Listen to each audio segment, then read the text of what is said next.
حضرت عبید بن عمر رحمت الله تعالی علیه کله چې د دا واقعات وګوري د بزرګي وګوري د کمال وګوري او بیا د دې سړي د خپل افسوس وګوري حیران بشي.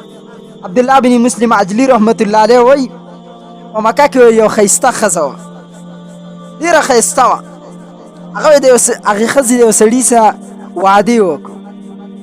نو دې ښځې خپل مخ ته یو پیر په شیشه کې کتل، نو ډېره ښایسته وه. خاوند یې راغی ورته ویل خاونده ستا څه خیال دی که یو جوان ما ویني یا یو سړی ما ویني ما څه به بدکاري کوي که به نه کوي؟ ښځه ورته وایي دا خاوند ورته وایي جی یو سړی شته که ستا دا ښایسته مخ ویني بیا هم ستا څه بدکاري نه کوي. ښځه ورته وایي څوک دی؟ خاوند ورته وایي حضرت عبید بن عمر رحمت الله علیه دی. ښځه وایي ما ته اجازت راکه زه ځم او دا به زه خپل دیوانه کوم عشق کوم به. خاوند ورته ویل لاړه شي اجازت. دا ښځه راله داسې راله لکه مسلې تپوس چې کوي د حضرت عبید بن عمر رحمت الله علیه نه. د ده خواله راله هغه ورته ویل راشه. مسجد حرام کې ناست و کعبه کې دا یې بوتلې یو غاړې ته. نو دې ښځې ته ویل څه تپوس کې وکړه. دې د خپل مخ نه د خپل څادر را لرې کړو. چې د مخ نه څادر لرې کړو او ورته ویې د الله بندي د الله بندي دا څه کې؟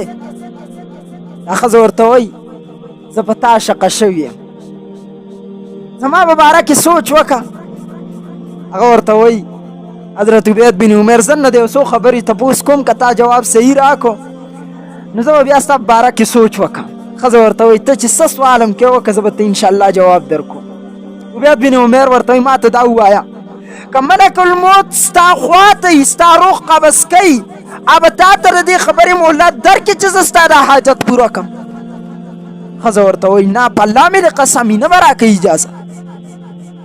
حضرت عبید بن عمر ورته وایي تا ټیک ویلو.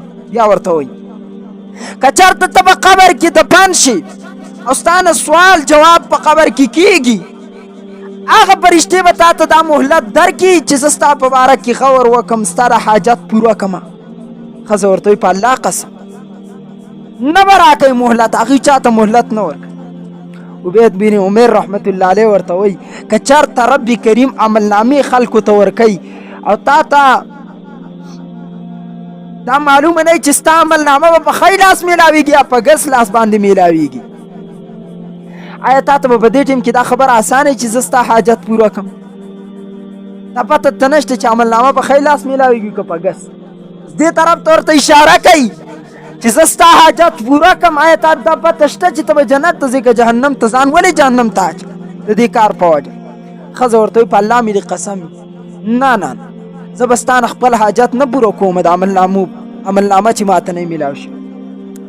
حضرت عبید بن عمر ورته وایي ته د الله مخې ته سوال جواب ته مخکې شي تا ته به دا اسانه بیا چې زه ستا حاجت پوره کړم. ستا ته دا اسانه ده چې زه ستا حاجت پوره کړم او ته د الله په مخ کې ولاړې سوال جواب ورکړې. ورته په الله قسم نه. عبید بن عمر رحمت الله علیه ورته بیا وفرمایل د الله بندې د الله نه ویرېږه، الله په تا انعام کړ دی، ته ښایسته پیدا کړې، ته ښایسته پیدا کړې، د دې نه ولې غلط مطلب علي. روایاتو کې راځي چې هغې ښځې خپل خاوند خواله راله. خاوند ورته وایي څه دې وکړه؟ ښځې ورته ویله موږ وایي داسې دا خپله قیمتي زندګي چې ده دا تباه و برباد کړه، دا هم تباه و برباد کړه. عبید بن عمر رحمت الله علیه ته وګوره څومره پاک شخصیت. بس د دې نه بعد دا ښځه به روژې ته مونځ ته عباداتو تنښتې و په دې کې به خپله زندګي د الله په مخ کې قیمتي جوړول. وایي د دې د خاوند به ویل چې ما د عبید بن عمر څه کور ران کړی و، ځمکې مې وله ګاډې واډې کړې وي چې هغه زما د حق خزینه چې زما پې حق و ای ما ته بېکاره جوړه کړه، ځکه یې خو عبادت ته راوسته، دین ته یې راوسته.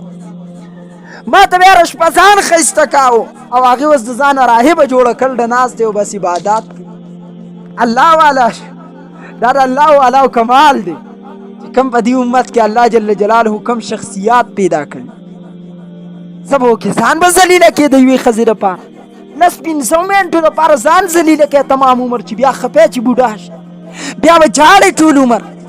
د الله بنده ځان عبادت ګزار عجز ملنګ شخص د ځان نه جوړ که بس په دې کې کامیابي ده.